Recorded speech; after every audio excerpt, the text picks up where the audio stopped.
বিলাল ইবনু হারিস আল মুয়ানি রাদিয়াল্লাহু তাআলা আনহু হতে বর্ণিত।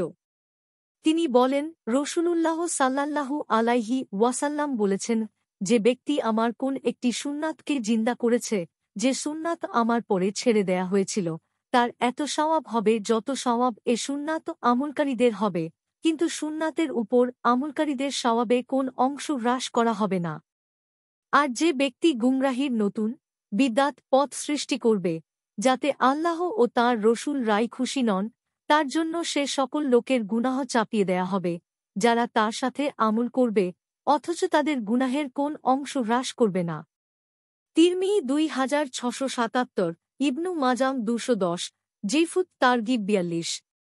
হাদিসের শব্দগুলো ইবনু মাজাতে। মিশকাতুল মাসাবিহ 168। হাদিসটির মান খুবই দুর্বল। হাদিসের হুকুম বা মান সম্পর্কে ইমাম তিরমিজি বলেছেন, এটি একটি হাসান স্তরের হাদিস। কিন্তু তার এ হুকুমটি প্রত্যাখ্যাত বা ভুল।